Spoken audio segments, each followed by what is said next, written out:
लगभग 10 साल मोदी सरकार के होने जा रहे हैं। इन एक दशकों में जो भी राजनीतिक परिवर्तनों का दौर गुजरा है, उसे भारतीय मुस्लिम गहराई से प्रभावित हुए हैं। जितने भी विविध पत्र पत्रिकाएं, समाचार पत्र या इलेक्ट्रॉनिक मीडिया में उठने वाले विमर्श हैं या फिर सोशल मीडिया पे होने वाली चर्चाओं में इनकी सक्रियता देखी जा सकती है। इन विचारों में मुस्लिम समूह किसी विशेष विचारधारा के शीर्षक से अ, अपनी वेदनाओं को, संवेदनाओं को तो प्रकट नहीं करता, लेकिन कई ऐसे लेख निकले हैं, कई ऐसे सेमिनार्स के निष्कर्ष निकल रहे हैं जिनसे एक दशक में भारतीय मुस्लिम किन परिवर्तनों के दौर से गुजर रहा है या उनकी मनोदशा कैसे है, वो कुछ सामान्य निष्कर्षों से समझा जा सकता है। हम यहाँ 15 ऐसे सामान्य निष्कर्ष सामने रख रहे हैं जो पिछले एक दशक में भारत में उर्दू पत्र पत्रिका से रिलेटेड जो भी लेफ्ट और लिबरल समूह के मेन स्ट्रीम मीडिया हैं, उनमें जो चीजें निकली हैं उनकी चर्चा हो रही है। कुल मिलाकर के हमारा निष्कर्ष या हमारा फोकस इस बात पर होगा कि पिछले एक दशक में मुस्लिम समाज क्या सोच रहे हैं या उनकी मानसिकता या मनोदशा किस प्रकार की है और कैसे वो सामने आ रही है।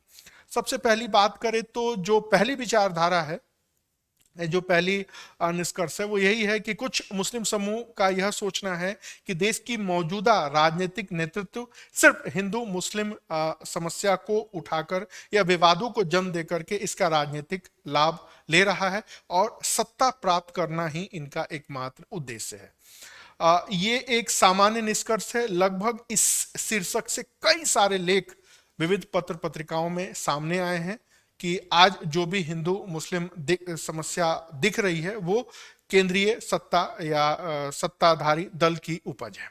दूसरी बात करें तो कुछ मुस्लिम समूह इसे मुस्लिम समाज को दोयम दर्जे के नागरिक बनाने का हिंदूवादी ताकतों का षड्यंत्र, इस शीर्षक से भारत में 10 वर्षों के ऐतिहासिक बदलाव को समझ रहे हैं। उनका मानना है कि यह मुस्लिमों को दोयम दर्जे या दूसरी श्रेणी के नागरिक बना करके उनके साथ भेदभाव स्थापित करके उनके इनकी जी हजूरी करने की एक रणनीति है जो इनके ऊपर चल रहा है। तीसरी विचारधारा की बात करें तो कुछ मुस्लिम समूह इसे इस्लाम के दुश्मन काफिरों की साजिश मान रहे हैं, इस्लाम खतरे में है नारा भी लगा रहे हैं और ऐसा समझ रहे हैं। ये संकल्पना बेहद रूढ़िवादी तत्व, खासकर मदरसा टाइप की जो शिक्षण संस्थानें हैं उनमें संचालित हो रही हैं और उनमें यह एक सामान्य निष्कर्ष आ रहा है, जब भी कोई भी समस्या उभर के आती है तो वो इसे इस्लाम के दुश्मन शीर्षक से ही अपने लोगों को समझाते हैं। तो यह शीर्षक भी कई सारे लेखों में देखा गया। चौथी बात करें तो कुछ मुस्लिम समूह इसे हिंदू राष्ट्र बनाने की मुहिम समझा रहे हैं। उनका यह कहना है कि भारत में हिंदू राष्ट्र बनाने की एक रणनीति है और इसी के तहत क्रमबद्ध रूप से नीतियां बन रही है, चाहे वो असम की नीतियां हों या उत्तर प्रदेश की हों या फिर गुजरात की हों। जैसे मदरसों के ऊपर नियंत्रण हो, जनसंख्या कानून का लागू होना हो, समान नागरिक संहिता लागू करने की बात हो या ऐतिहासिक नगरों के नाम परिवर्तित करने की बात हो या दंगा उपद्रव नियंत्रण कानून को लागू करने की कोशिश हो, इनके आड़ में कहीं ना कहीं मुस्लिम समाज को निशाना बनाया जा रहा है और धीरे धीरे क्रमबद्ध रूप से हिंदू राष्ट्र बनाने की मुहिम चल रही है। पांचवें निष्कर्ष की बात करें तो कुछ मुस्लिम समूह इसे देश की धर्मनिरपेक्षता के विरुद्ध, धर्मनिरपेक्षता के संकल्पना को खत्म करना, संविधान को बदलना और हिंदू राष्ट्र बनाकर भगवा एजेंडे को लागू करने के कारनामे जैसे शीर्षकों से भारत में ऐतिहासिक बदलाव को समझ रहे हैं।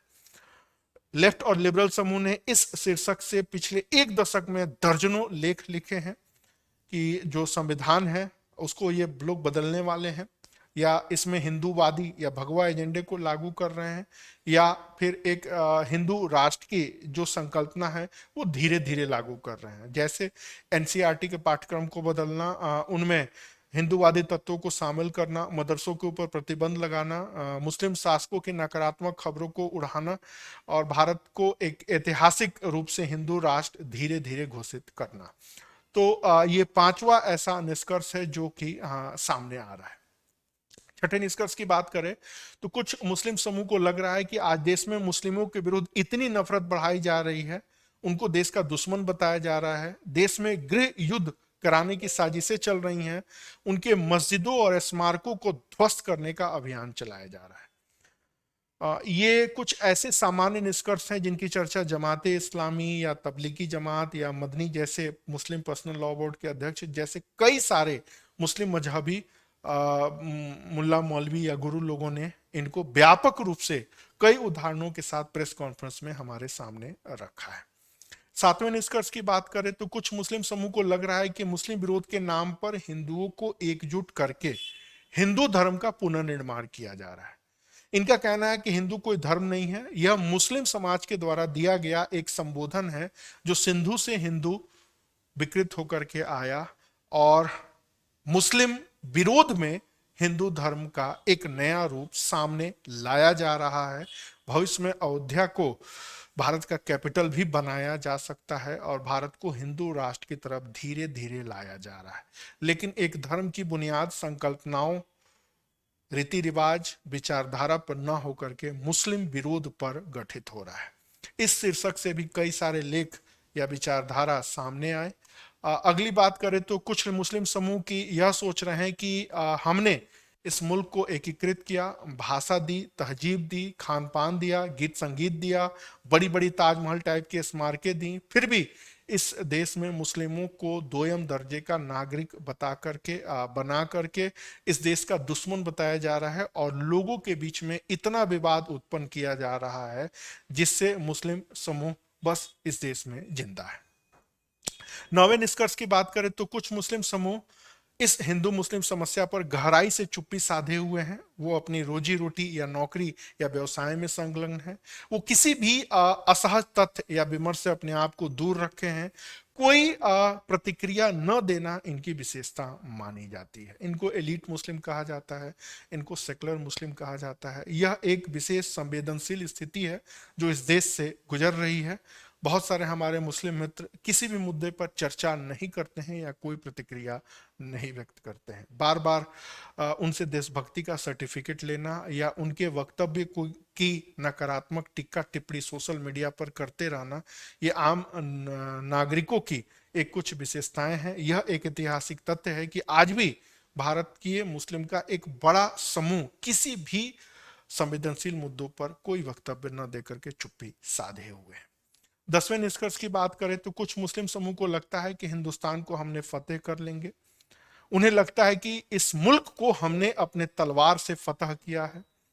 600 साल तक हुकूमत की है। अंग्रेजों ने खेल बिगाड़ दिया, नहीं तो यह मुल्क हमारा था और आज भी इस मुल्क पर हमारा ही हक है। ये एक विशेष मानसिकता है जो अल्लामा इकबाल में भी दिखी। ये 2 टके का शायर जो मुनव्वर राणा है या फिर और भी कई तरह के शायर है, राजधानी दिया है राजधानी लेंगे। ये मानसिकता सिर्फ भारत में है कि भारत का मुस्लिम वर्ग शासक रहा है इसलिए भारत का हर मुस्लिम शासक है। ये बात ईसाइयों में नहीं दिखती है कि अंग्रेज शासक थे तो हम भी इस देश के शासक हैं। कभी कोई सिख ने नहीं कहा, कभी कोई पारसी ने नहीं कहा, इनफैक्ट हिंदुओं ने भी नहीं कहा कि हमारी जाति के राजा थे तो हम राजा बनेंगे। लेकिन ये मानसिकता बैठाई गई और तमाम अखबारों में, उर्दू पत्र पत्रिकाओं में आज भी इस तरह के कुछ लेख निकलते हैं कि हिंदुस्तान के ऊपर वाजिब हक हमारा है और हम इसको पुनः फतह कर लेंगे। पीएफआई जैसी संस्थाओं की रणनीति भी 2047 तक भारत को एक मुस्लिम राष्ट्र बनाने की है, यह भी समाचार पत्र में आया। ऐसी कई सारी शीर्षक से परिवर्तनों का दौर हमारे सामने गुजरा। 11वें परिवर्तनों की बात करें तो कुछ मुस्लिम समूह को लग रहा है कि इस मुल्क पर हमारा वाजिब अधिकार है। अंग्रेजों के विरुद्ध हमने संघर्ष किया, हमने पाकिस्तान बना लिया, अब हिंदुस्तान की बारी है, हम इसको भी फतह करेंगे और इसे इस्लामिक मुल्क बनाएंगे। दुर्भाग्य से यह विचारधारा सच के करीब है। गजवाए हिंद नामक संकल्पना इसी से जुड़ी हुई है। भारत में तो सीधे इस विषय पर टिक्का टिप्पणी नहीं होती है, लेकिन मदरसों में इस प्रकार की शिक्षा आज भी दी जा रही है। भारत में तो थोड़ा सा नियंत्रण है, बट पाकिस्तानी मदरसों में इस प्रकार की तालीम से दौर गुजर रहा है। मेन स्ट्रीम मीडिया में इस तरह की चर्चा नहीं होती है, लेकिन बहुत सारे लोग इस तरह की विचारधारा से खुद को, अपने आप को जुड़े हुए पाते हैं और उनको भी गजवाए हिंद या हिंदुस्तान के ऊपर अपना हक जायज है जैसी विचारधारा सही लगती है। एक और भी बात है, 12वें जो परिवर्तन आया है वो कुछ मुस्लिम समूह को लग रहा है कि सेकुलरिज्म के आड़ में हिंदुस्तान को फतह करने की जो रणनीति चल रही थी, अब उसमें बदलाव की जरूरत है। उन्हें लगता है कि हमें अपनी ताकत दिखाती रहनी पड़ेगी और इसी ताकत का सामूहिक प्रदर्शन नागरिकता कानून विरोध जैसे मुद्दों पर हुआ। ऐसा अभी भी लग रहा है कि कई ऐसे प्रसंग जो आने वाले समय पर प्रभावी हो सकते हैं, उनका विरोध जायज है और सड़कों पर ताकत प्रदर्शित करते रहना होगा। ये भाषण ओवैसी के कई सभाओं में सुनी जा सकती है, या जमाते इस्लामी के प्रमुख हैं या मदनी जी हैं, थोड़े संयमित रूप से, लेकिन अपने ताकत दिखाते रहने का जो एक गुरूर है वो भी एक सामने आया है। एकजुटता की बात की जाती है और वो सारी चीजें सामने आई है। 13वें निष्कर्ष की बात करें तो कुछ मुस्लिम समूह को लगता है कि कश्मीर तो पाकिस्तान का हिस्सा था, इसे पाकिस्तान में ही मिलना चाहिए। उन्हें यह भी लगता है कि कश्मीर को हमने पाकिस्तान बना ही दिया था, लेकिन 2019 के बाद स्थिति बदल गई है।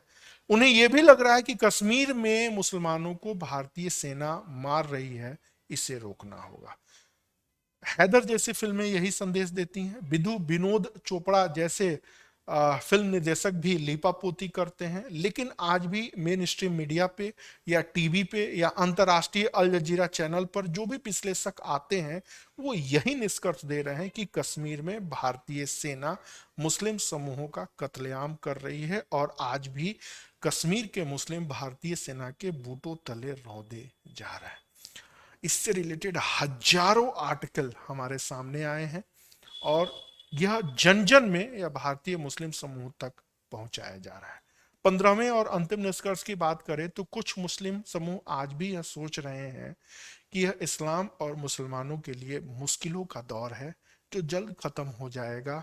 इस्लाम के दुश्मन मिट्टी में मिल जाएंगे, चारों तरफ इस्लाम की हुकूमत होगी और कायनात में अमन और शांति होगी। ये वो शीर्षक है जो अक्सर विचारक अपनी तहरीरों में कहते हैं। इसरार अहमद जैसे विचारक जो पाकिस्तान के फेमस रहे हैं, वो पाकिस्तान से ज़्यादा भारत में सुने जाते हैं। उनकी बातें लगभग शायद ही ऐसा कोई भारतीय मुस्लिम होगा जो न सुनता हो, क्योंकि वो ग्लोबल इस्लामिक लीडर हैं। तो इस तरह के शीर्षक हमेशा चलते हैं। अभी तो और ज़्यादा तकलीफों का दौर आने वाला है। ऐसे कई सामान्य निष्कर्ष हैं, हो सकते हैं, जिनकी चर्चा विविध जनसंचार के साधनों के माध्यम से भारतीय मुस्लिमों के बीच में हो रही है। मस्जिदों की बैठक से समेत गली मोहल्लों में होने वाली तहरीरों में ज्यादातर विचार विमर्श का दायरा इन्हीं विषयों पर केंद्रित रहता है। इसे भारतीय मुस्लिमों के सच शीर्षक से भी समझा जा सकता है। पिछले 1400 वर्षों में भारत के साथ इस्लाम या इस्लाम की विचारधारा ने क्या किया, इसके क्या परिणाम हुए, इसके क्या परिणाम हो रहे हैं, इस देश के गैर मुस्लिम इसको कैसे देख रहे हैं, क्या समझ रहे हैं, उनकी आशंकाएं क्या हैं, उनकी आशंकाओं में कितनी सच्चाई है, जैसे कई विषय पर मुस्लिम समाज की चुप्पी है या फिर कोई भी वक्तव्य सामने नहीं आ रहा है। ऐतिहासिक और वर्तमान परिवर्तनों को ढकने, चर्चा न करने या किसी अन्य मुद्दे पर ले जाने की प्रवृत्ति राष्ट्रीय मीडिया में भी दिखाई जाती है। मुस्लिम समाज तो चुप है ही। आज इन परिस्थितियों में कुछ अगर गैर मुस्लिम, जिनको राष्ट्रवादी समूह कहा जाता है, अगर वो सोच रहे हैं तो उनकी शंकाओं का निराकरण भी नहीं हो रहा है। उन्हें लग रहा है कि कहीं ना कहीं पॉलिटिकल इस्लाम की जिहादी विचारधारा उनकी सभ्यता और संस्कृति को निगल जाएगी। इस शंका का समाधान क्यों नहीं हो पा रहा है? क्या ये सही है या गलत है? इस बारे में भी एक स्वस्थ विचारधारा या स्वस्थ विमर्श सामने नहीं आ पा रहा है। ऐसी मानसिकता लोगों में बन रही है और दुनिया में जितने भी देश हैं जिनमें जो परिवर्तन हो रहे हैं, उन परिवर्तनों से लोग अपने आप को जोड़ के देख रहे हैं। कुछ लोग निष्क्रिय हैं, अपने व्यक्तिगत समस्याओं में उलझे हैं। उनका मेंटल लेवल भी इस बात की गहराई को समझने के लिए तैयार नहीं है। वो ज्यादातर राजनीतिक दलों के हथकंडे बन के ही घूम रहे हैं। राजनीतिक सत्ता प्राप्ति के लिए समय समय पर कई मुद्दों को उखाड़ा जाता है और उनका लाभार्जन किया जाता है। सामाजिक परिवर्तनों की जो भी रफ्तार है वो धीरे धीरे संचालित होती है। इनका परिणाम लंबे समय बाद प्रकट होता है। तो 2024 का भारत इन्हीं सारे बदलावों के ऊपर गुजर रहा है। आज इन शीर्षक को हिंदू तालिबान शीर्षक से लोग नवाज रहे हैं, लेकिन भारतीय मुस्लिम इन्हीं विशेष प्रकार के 15 शीर्षकों के बीच में घूम रहा है। 2024 के बाद क्या रुख होगा, किस प्रकार की समस्याएं इनके सामने आएंगी, वो तो बात का विषय है।